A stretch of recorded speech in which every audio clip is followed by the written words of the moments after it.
Thursday nights, we have our Thursday night dinner after Isha. Obviously, a lot of brothers are traveling and so forth tonight, so it is postponed until next week. Obviously, we didn't send out any announcements or anything for it, but just a reminder that tonight, inshallah, we will not be having our Thursday night dinner. It'll be next week, inshallah ta'ala. Bismillah ar-Rahman ar-Rahim, alhamdulillah, wassalatu wassalamu ala rasulillah, wa ala alihi wa ashabihi ajma'in, wa ashhadu an la ilaha illallah, ashhadu anna Muhammadan abduhu wa rasuluh. Allahumma salli wa sallim wa barik ala nabiyyina Muhammad wa ala alihi wa ashabihi ajma'in. Amma ba'd. The past few nights, we discussed a very important principle of understanding groups of people and how they are judged in this life and treated based on their collective actions. And when a person lives or resides in a particular place, when a person exists during a particular time, these are circumstances that a person doesn't always have control over. But it doesn't mean that a particular justice will not be served because of that. So what does that mean? Well, what's interesting is the thing that the human being has that is more valuable than anything else on this earth is time. There's nothing more valuable that a person has as a commodity, as a physical thing on this earth. Everyone wants more time. When you look into the Quran, you see the people of hell. When the people of hell cry out, what did they ask for? They asked for time. They asked to come back, another chance, more time. That's what they asked for. And for this reason, Allah subhanahu wa ta'ala, when speaking about the most brute of facts, the most important facts of our existence, He swears by time. He says, Wal asr, I swear by time itself, Innal insana lafi khusr, that the human being is invariably in a state of perpetual loss, illa alladhina amanu wa amilu salihat, except for those who believe and work righteous deeds, وَتَوَاصَوْا بِالْحَقِّ وَتَوَاصَوْا بِالصَّبْرِ, and incur and exercise and propagate the truth and patience. And as time progresses more towards the end of time, as humanity strays further and further from the path of Allah subhanahu wa ta'ala collectively, as the environment becomes more fit for a Dajjal to emerge, and as people start to lose their way more and more, one of the biggest punishments or one of the biggest ramifications of that choice is that our time will be taken away from us.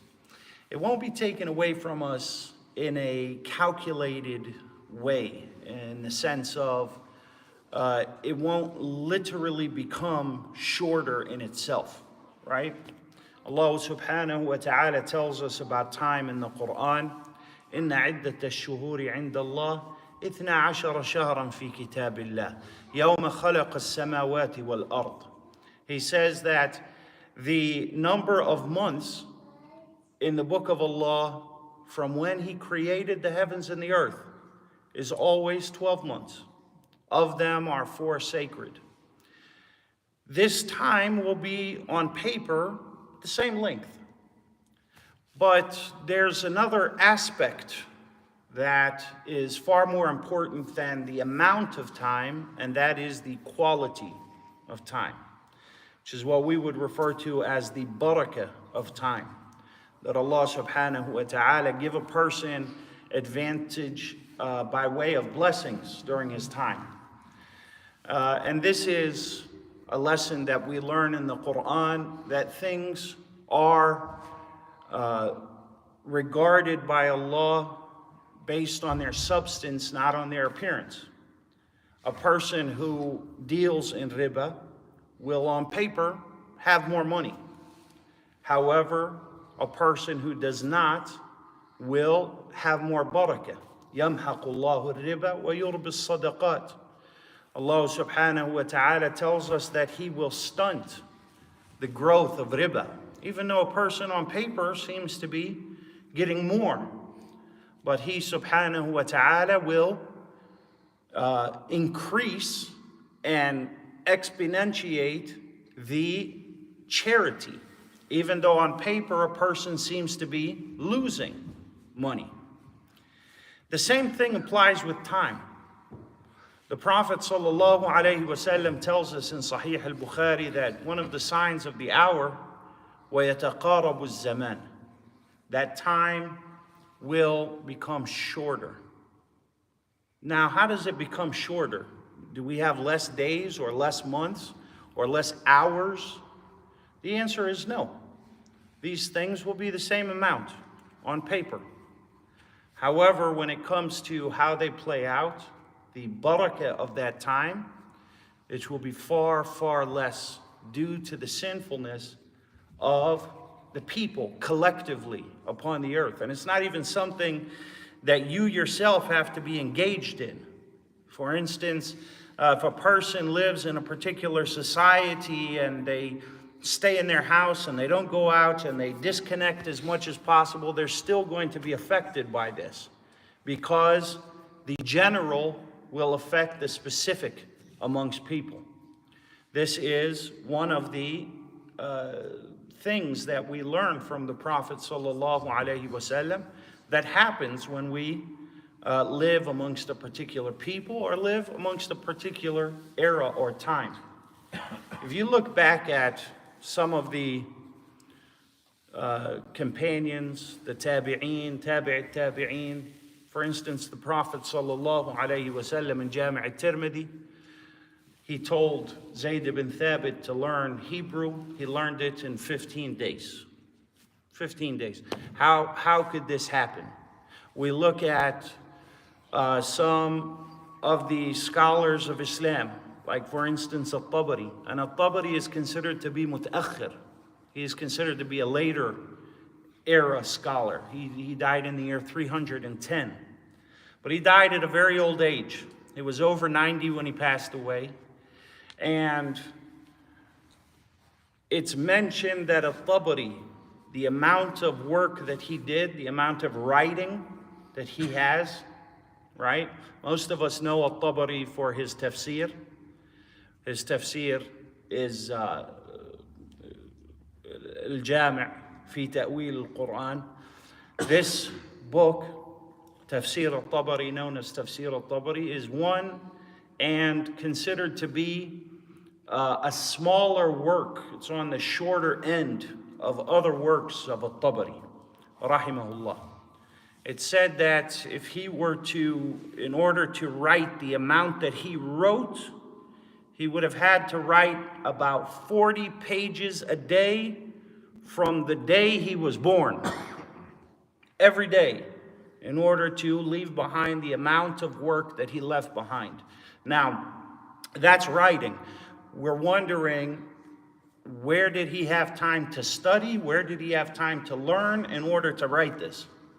I have met few men in my life that have even read even half of what Al-Tabari wrote, let alone be able to do something like Al-Tabari. And the list continues.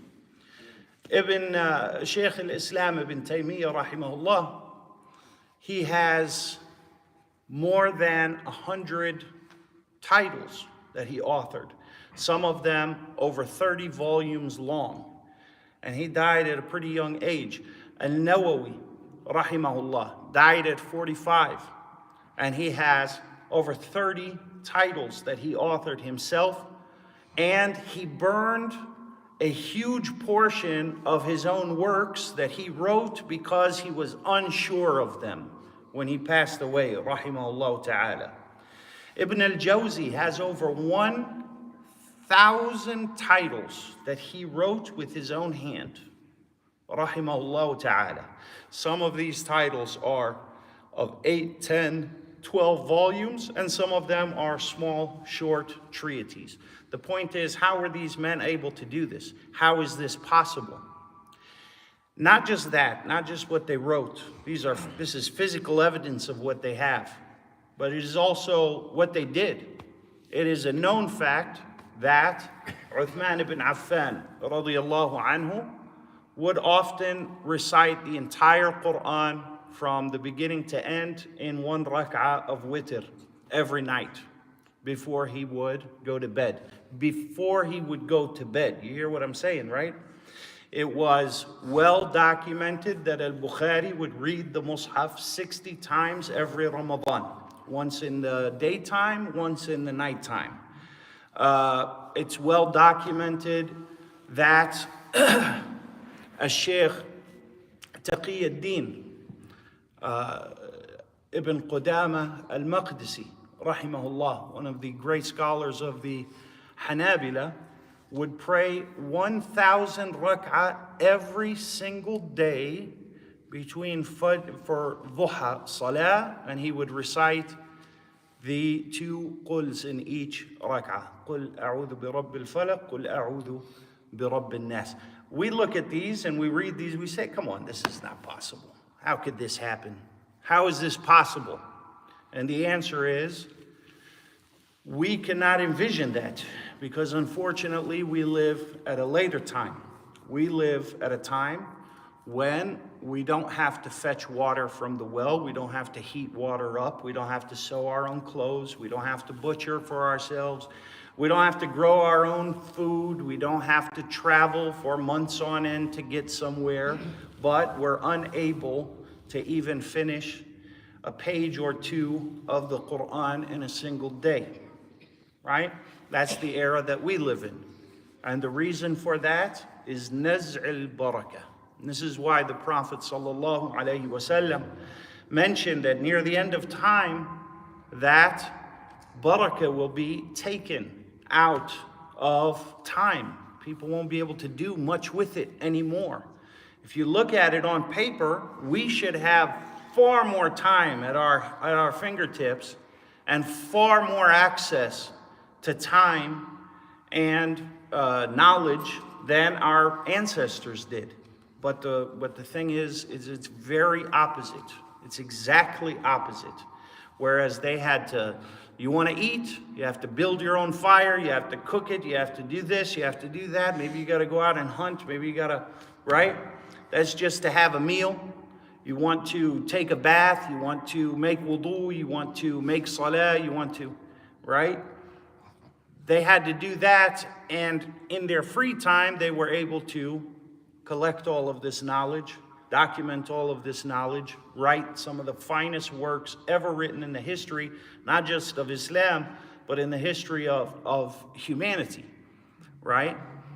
And now we have the opposite effect. We have access to all of this knowledge, we're unable to digest it. And the issue is that there is a big difference between a number and a quality of that number. There's a big difference between halal income and a lot of income. There's a big difference between halal or time that has barakah in it and time that is a lot and plentiful, right?